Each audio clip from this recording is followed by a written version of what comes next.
a long future for the American people. With that said, Mr. Speaker, I'd like to yield back the balance of my time.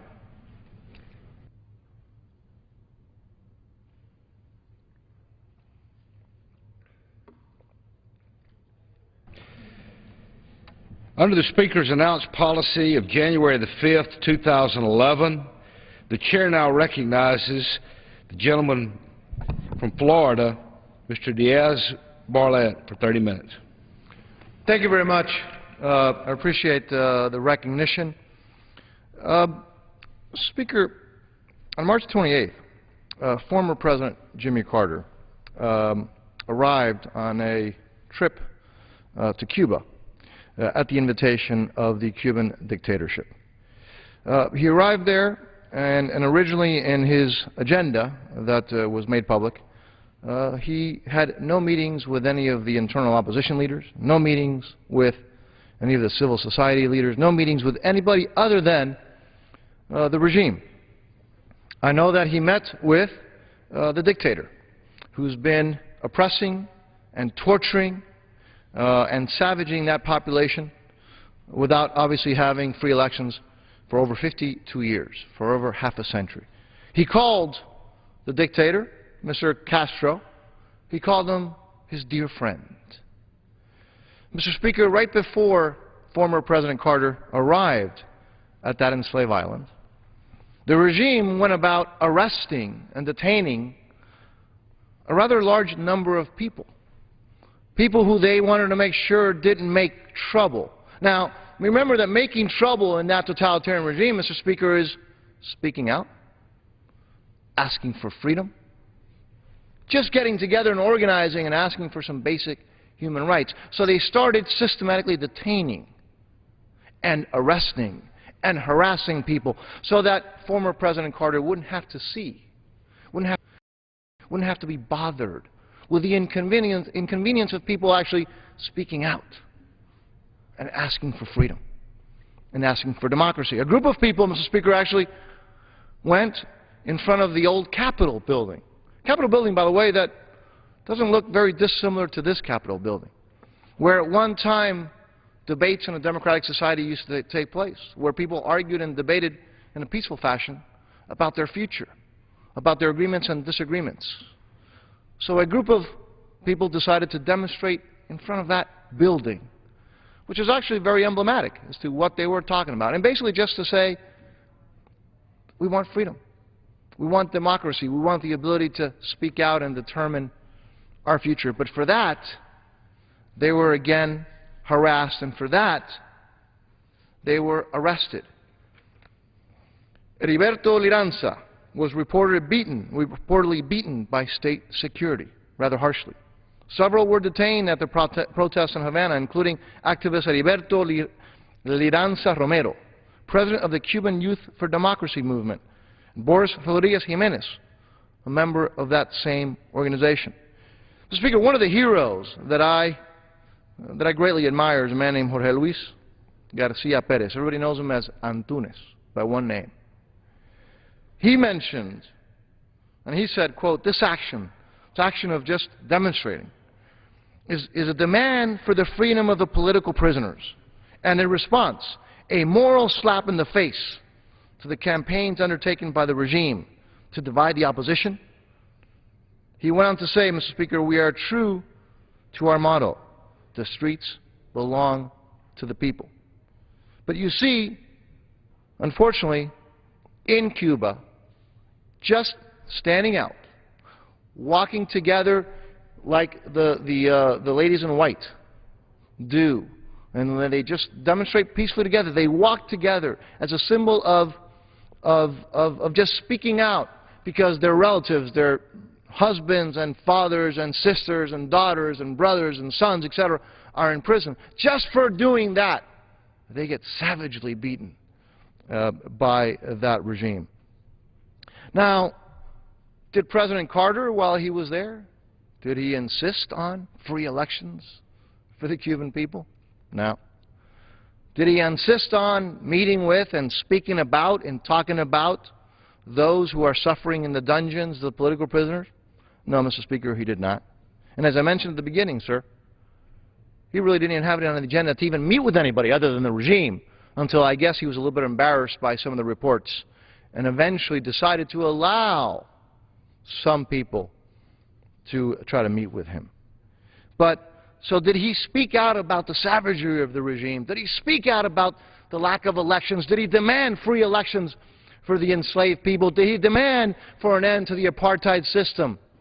Did he demand that that regime turn over the many fugitives from American law who are harbored by that terrorist regime 90 miles away from the United States? No, Mr. Speaker, he did nothing of that sort. But let me tell you what he did do.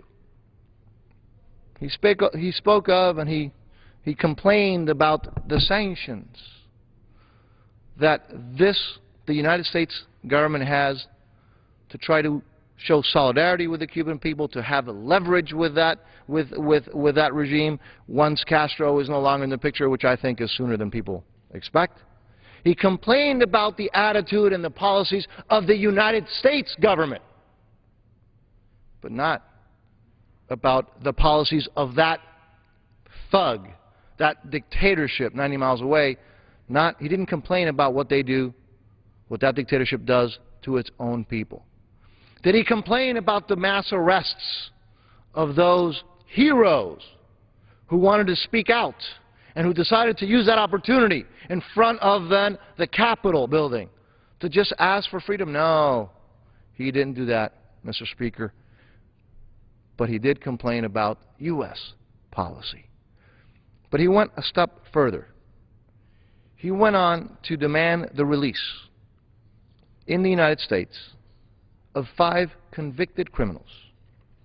5 people who were convicted in the United States, in a country where we have due process, we have all the rights and all the rights that are provided to a defendant. 5 people who were convicted of espionage and 1 who was also convicted of conspiracy to commit murder. So former President Carter did ask that those convicted in a court of law with all the due process that we have in this country for espionage and for conspiracy to commit murder, he did ask and demand their release.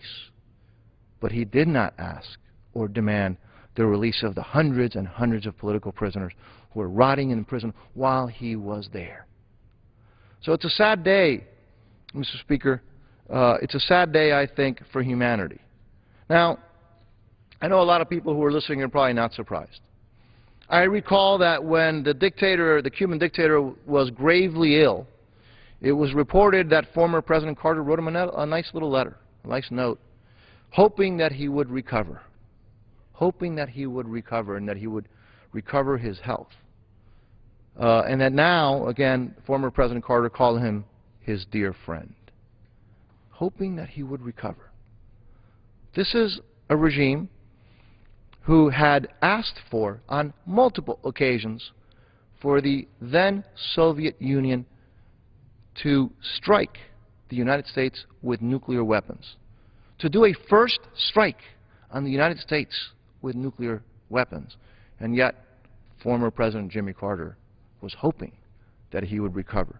This is a regime that's a state sponsor of terrorism, 90 miles away from the United States. And yet, former President Jimmy Carter sent him a note that he would hope he would fully recover. This is a regime who our GIs died in Grenada, the island of Grenada, liberating that island, and died at the hands of the troops that the Cuban regime had sent there. And yet, former President Jimmy Carter was hoping, in writing, that that dictatorship would fully recover. This is a dictatorship that harbors U.S. fugitives, that harbors terrorists, that's on the state list of states that sponsor terrorism, one of just 4 on that list. And yet, former President Jimmy Carter was hoping that he would fully recover. Well, unfortunately, the dictator has somewhat recovered. And what has he been doing? Well, more of the same. He still harbors a terrorist. He still harbors the fugitives. And he still is creating all sorts of havoc around the hemisphere. But he's also, in addition to that, continues to enslave his people, to oppress his people, to torture his people. And we've seen example and after example of that with, again, the last arrests that I just spoke of. Mr. Speaker, a couple of weeks ago a group of us actually here in Congress spoke to another one of my heroes, Dr. Oscar Elias Bisset. Dr. Oscar Elias Bisset is a brilliant, young, Afro-Cuban physician. He founded the Lawton Foundation for Havana for Human Rights in 1997. And you know, that was founded just to promote the study and defense of human rights and to denounce human rights violations inside Cuba and wherever else they may take place. Now, for denouncing, Mr. Speaker, the double standards and discrimination against the Cuban people, the discrimination that the Cuban healthcare system has for the Cuban people, he was forbidden from practicing medicine. Again, he's an MD. In November of 1999, Dr. Bisset was imprisoned for 3 years just for organizing a peaceful pro-democracy protests.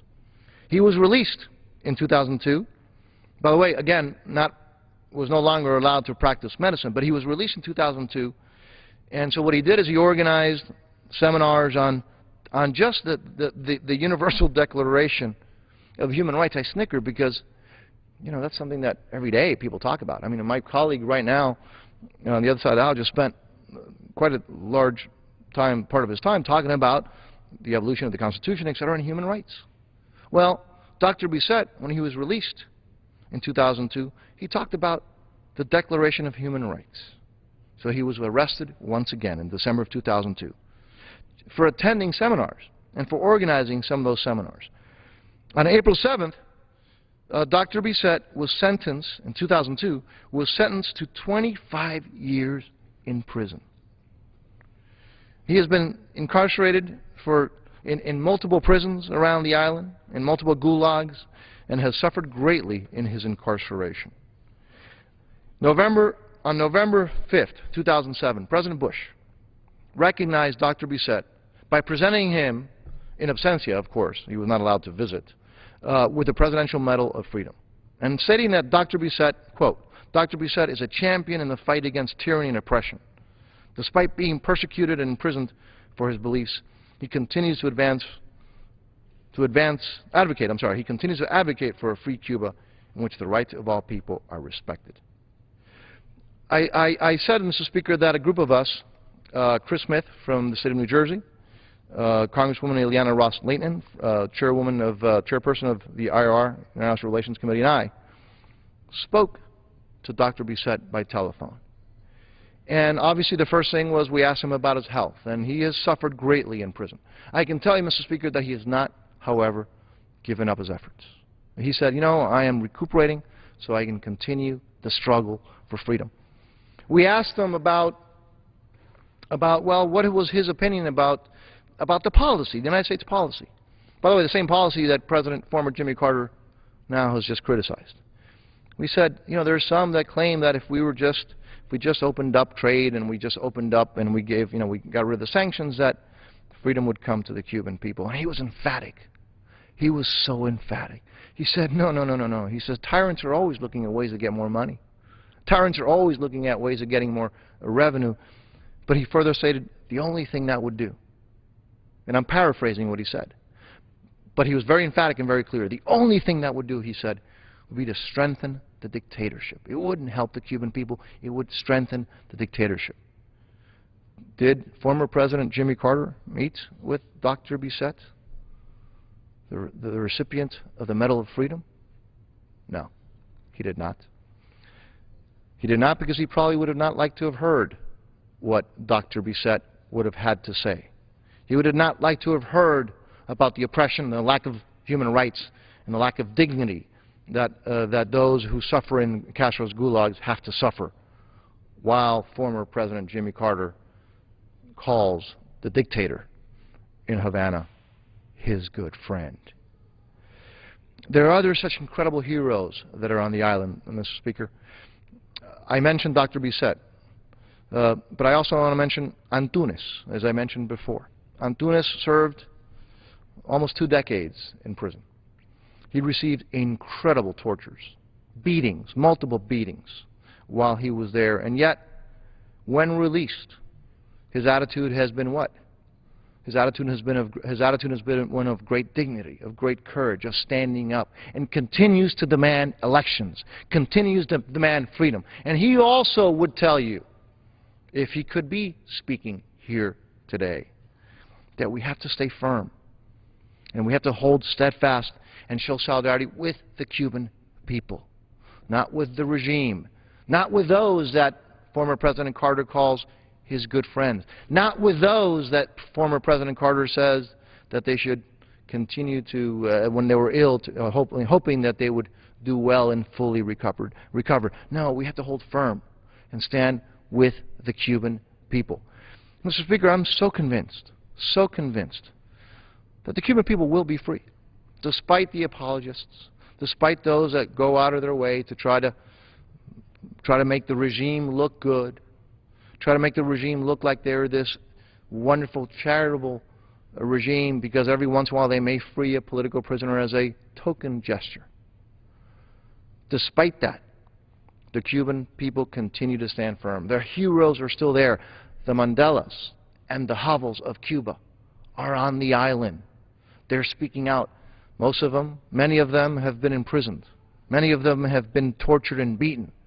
But their spirit remains strong, Mr. Speaker. They continue to speak out.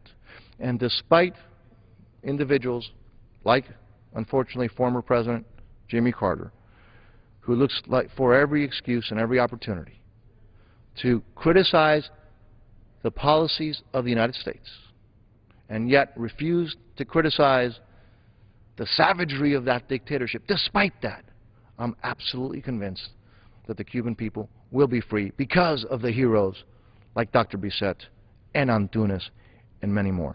So I am not discouraged. I am not discouraged by when I see these gestures of solidarity with the dictatorship. I am not discouraged when people go down to Havana and, you know, might have a mojito and relax and go to the beaches and tour the hotels where the Cubans are not allowed to go to unless they're accompanied by foreigners. I'm not discouraged, because ultimately truth always reigns, because ultimately the rights of individuals always surface. Ultimately, those that sacrifice and that work hard, and the heroes who, by the way, are the future leaders of a free Cuba, those heroes who are in the dungeons or who are in and out of the dungeons, they don't give up, and they're not discouraged, and they're not quieted, and they will not be intimidated. So, Mr. Speaker, despite this, what some would call a slap in the face to the cause of human rights and democracy in Cuba, but I will tell you further than that, the cause of human right and human dignity around the planet. Despite that former President Jimmy Carter has just attempted to do, I'm not discouraged. On the contrary, I am as encouraged as ever. I think I might end by reading a letter, if I actually have it here. No, I don't think I have it. I do want to mention, though, that one of our colleagues in the Senate, a Democrat from New Jersey, Senator Menendez, wrote a letter to former President Jimmy Carter, where he expressed, and I will be submitting that for the record, Mr. Speaker, where he expressed what former President Jimmy Carter should be talking about. And he expressed how it was rather incredible that the former president would not demand the freedom of the Cuban people and would criticize the policies of the United States. And as Senator Menendez says in that letter, he says the issue is not what the policy of the United States is with the Cuban regime. The issue is the policies of the regime and the oppression of the regime with its own people. And once again, Senator Menendez, Democrat from New Jersey, is right on. So with that, Mr. Speaker, I just want to again say that we do not forget the heroes in the island. We do not forget those who are struggling and working and speaking out and suffering the consequences for their actions in the island. We do not forget them. We admire them. We support them. We are humbled by their courage. We are humbled by their love for freedom and what they are willing to sacrifice for that freedom. And we know that sooner than I think some may believe, and clearly sooner than some would like, they too will be free. They too will be able to discuss the issues in public. They too will be able to make the determination as to the future of their country. So I am encouraged and humbled by their leadership, despite sometimes the sadness of what we have to listen to, by those who still continue to call Fidel Castro their good friend. I yield back, Mr. Speaker. Yields back. Do you have a motion to adjourn? Mr. Speaker, Recognized. I would not move to adjourn. The question is now on the motion to adjourn. Those in favor say aye. Opposed say no. The ayes have it. The motion is adopted. According, the House stands adjourned until 10 a.m. tomorrow morning for our debate. The House has gavelled out. Earlier today, members passed a bill sponsored by House Speaker John Boehner that reauthorizes Washington, D.C.'s school voucher program. The vote was